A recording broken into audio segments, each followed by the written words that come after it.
Welcome to our new segment पुरानी jeans with Kawal Sharma sir. So Kawal sir, आज आप हमें कौन सा नया किस्सा सुनाने जा रहे हैं? आप अपने पिटारे से कौन सा आज एक नया कहानी लेकर आएंगे कि जिसमें आप हमें कितने सारे इमोशंस, आपके इतने सारे मोमेंट्स आपने बताए कि पेड़ की डालियों पे लगे हुए फूल या क्या क्या बताएंगे आप हमें? प्लीज बताइए हमें, we are very very excited. ये सब जो है वो फूल हैं जो हमेशा मेरे दिल में जो है वो महकते रहते हैं।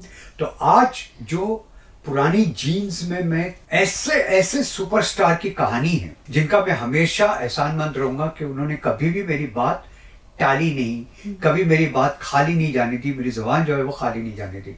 मैंने जब भी उनसे कुछ भी मांगा, कोई भी रिक्वेस्ट की, तो उन्होंने हमेशा वो फुलफिल की। अब आप सोचेंगी और पूछेंगी कि वो स्टार कौन था, तो फिर पूछेंगे वो स्टार कौन था? कौन थे? वो स्टार थे नहीं हैं, श्री श्री श्री अमिताभ बच्चन साहब।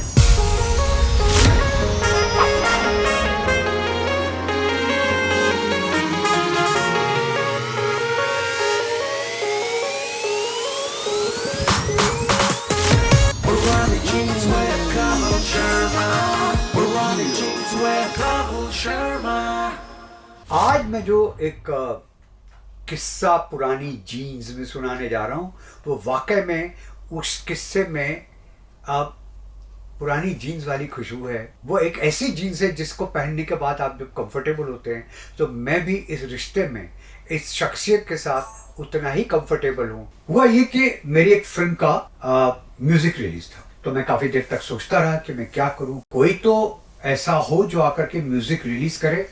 और मेरे पीआरओ मुझे कह रहे थे कि अगर आपने किसी स्टार को या किसी बड़े डायरेक्टर को या किसी को नहीं बुलवाया तो आपकी फिल्म की वो कवरेज नहीं हो पाएगी, मीडिया में उतना नाम नहीं होगा, अखबारों में छपेगा नहीं। मैं बड़ा वो कश्मकश में था कि मैं क्या करूं क्या ना करूं। तो मैं बहुत सोचने समझने के बाद मैं इनके पास दोबारा चला गया। खैर मैं उनके पास गया, वो फिल्मिस्तान में शूटिंग कर रहे। तो मैंने कहा सर ऐसा है कि 19 सितंबर को मेरा बर्थडे है।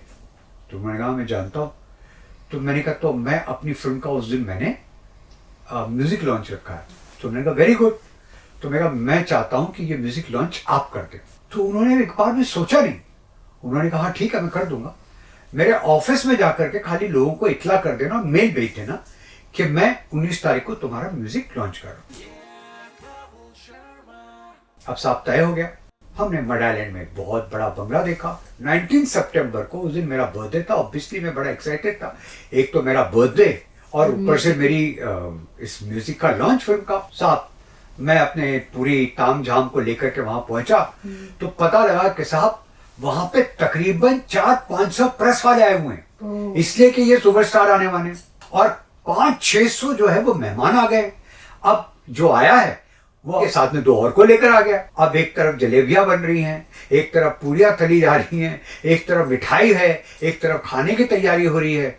और साहब जो टाइम दिया था वो धीरे धीरे टाइम जो है वो खत्म होने पे आया, लेकिन ये दूर दूर तक कहीं पता नहीं था। तो मेरी जो पीआरओ थी, वो लेडी थी, वो मेरे पास आई और उन्होंने कहा कि पहली बार लगता है कि उन्होंने आपको मतलब घुमा दिया। मैंने कहा नहीं, मेरे साथ तो ऐसा कभी नहीं कर सकते, इतना पुराना रिश्ता है, मैं नहीं समझता कि वो मेरे साथ ऐसा कभी करेंगे, गलत तो कभी नहीं करेंगे। तो उन्होंने कहा आप देखिए, पता कीजिए कि वो कहाँ है, फोन तो कीजिए।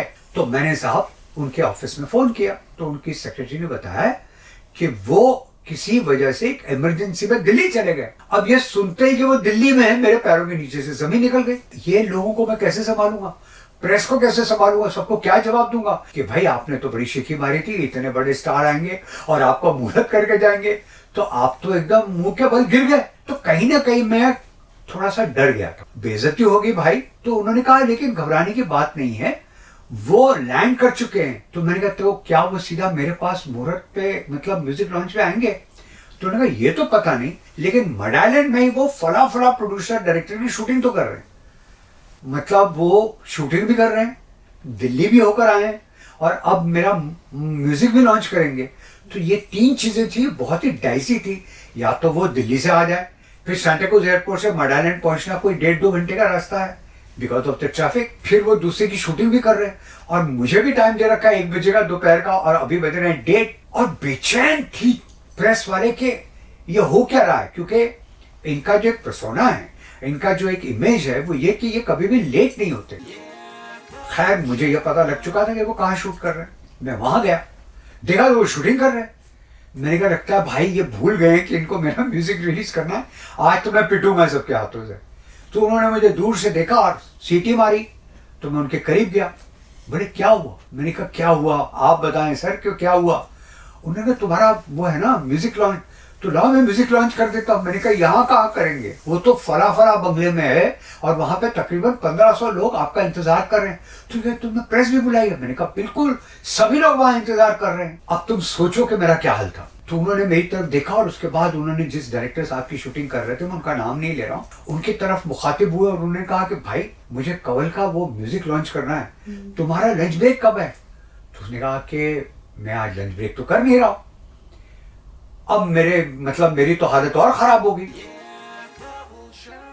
तो उन्होंने कहा कि फिर कैसे होगा, तो क्या मैं एक 10-15 मिनट में कंवल का म्यूजिक रिलीज करके आ जाऊं? उन्होंने डायरेक्टर से पूछा। तो डायरेक्टर ने कहा सर आप तो चले जाएंगे, लेकिन आपका जो ये गेटअप है ये मेरी फिल्म का है, वहां पे प्रेस होगा, आपका प्रेस जो है वो फोटो लेगा, तो मेरी जो ये लुक है आपकी वो रिवील हो जाएगी। करेक्ट है ना मनीषा?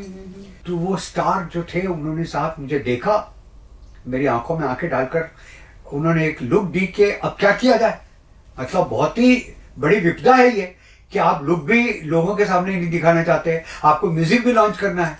लेकिन साहब क्या बताऊं मैं इनका काम, क्या बड़प्पन है इनका। इन्होंने वो डायरेक्टर को देखा और उन्होंने कहा कि डोंट वरी, तुम लंच ब्रेक कर दो। लंच ब्रेक जो वो नहीं करने वाले थे उनसे कहा लंच ब्रेक कर दो, मैं अभी कंवल का म्यूजिक लॉन्च करके आता हूँ और मैं ये गेटअप उतार देता हूँ। मेरे साथ बैठे और हम लोग भागे वहां से, और जैसे ही वो गाड़ी रुकी तो मैंने देखा तकरीबन 2000 लोग, वो सब उसी जगह पे वैसे ही खड़े हैं जैसे वो इस स्टार का इंतजार कर रहे हैं। जैसे उन्होंने मुझे उनके साथ उतरते देखा तो यकीन मानो लोगों ने जोर से तालियां बजाई और इन्होंने मुझे धीरे से पीछे से हाथ मारा कि भाई जल्दी करो। हम गए, हमने म्यूजिक लॉन्च किया और पूरी प्रेस को उनकी बाइट चाहिए थी, कुछ कहवाना चाहते थे। तो मैंने पहले अनाउंस कर दिया आज कोई बाइट नहीं होगी, बिकॉज ये किसी की शूटिंग छोड़कर आए। और जब वो पूरा सिलसिला खत्म हुआ, म्यूजिक लॉन्च हो गया, उन्होंने मुझे एक हक दिया, गाड़ी में बैठे और चले गए। और इस तरह से बाल बाल मेरी इज्जत जो थी वो बच गई। ये अमित जी की कहानी है जिन्होंने ऐसे मौके पे मेरी इज्जत रख ली, लोगों के और हजारों लोगों के सामने मेरा मान और सम्मान बढ़ा दिया। Amit ji thank you very much, आप हमेशा आते रहे हैं, हमेशा मेरा हौसला अफजाई करते रहे। ये सालों सालों सालों का आपका मेरा जो रिश्ता है उसके लिए मैं हमेशा के लिए आपका शुक्रगुजार रहूंगा। उन्हें मैं हमेशा इज्जत से और प्यार से दा यानी कि बड़ा भाई बोलता हूँ। तो आज भी मैं अपने इस पॉडकास्ट के जरिए अमित जी को कहूँगा दा thank you very much, you have always been for me and I always appreciate this. मैं हमेशा से आपका तहे दिल से शुक्रगुजार और मशगूल रहूंगा। Thank you so much. तो ये आज पुरानी जीन्स की बहुत ही खुशनुमा सी कहानी थी जो मैंने आप लोगों को सुनाई। धन्यवाद। पुरानी जीन्स with Kawal Sharma. पुरानी जीन्स with Kawal Sharma.